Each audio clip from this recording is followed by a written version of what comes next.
आशा का खेत एक शांत नदी के किनारे बसे एक छोटे से गांव के दिल में एक साधारण किसान रहता था। नाम था रामू। पीढ़ियों से उसका परिवार उसी जमीन को जोतता आया था। ऐसी मिट्टी जो कहानियों, यादों और पूर्वजों के पसीने से समृद्ध थी। इस साल कई खराब फसलों और बढ़ते कर्जों के बाद रामू ने अपनी आखिरी उम्मीद इसी एक मौके पर लगा दी थी। उधार के पैसों से उसने अच्छे बीज और जैविक खाद खरीदी। हर दिन सूरज उगने से पहले उठकर खेतों में मेहनत करता। उसके हाथ फट गए, पैरों में छाले पड़ गए, लेकिन वो नहीं रुका।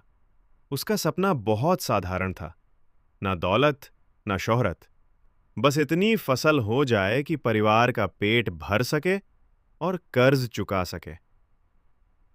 जैसे ही मॉनसून के बादल घिरने लगे, रामू ने अपने हरे भरे खेतों को देखा और महीनों बाद पहली बार मुस्कुराया। फसलें हवा में झूल रही थी जैसे कोई उत्सव मना रही हो। लेकिन वो उत्सव ज्यादा देर तक नहीं टिका। एक रात बारिश आई, बूंदों में नहीं, परतों में। गरजते बादल जैसे चेतावनी दे रहे हों, और वो शांत नदी अचानक राक्षस बन गई। कुछ ही घंटों में नदी अपने किनारे तोड़कर खेतों में घुस आई, जैसे रात के अंधेरे में कोई चोर आया हो। रामू घुटनों तक पानी में खड़ा होकर लाचार देखता रहा, कैसे बाढ़ उसकी मेहनत को बहा ले गई। पौधे टूट गए, कीचड़ सब निगल गया, और उसके सपने पानी के साथ बह गए।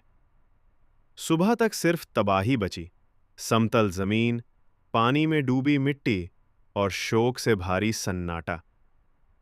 गांव के बुजुर्गों ने उसके कंधे पर हाथ रखा, सांत्वना दी, लेकिन रामू कुछ नहीं सुन सका।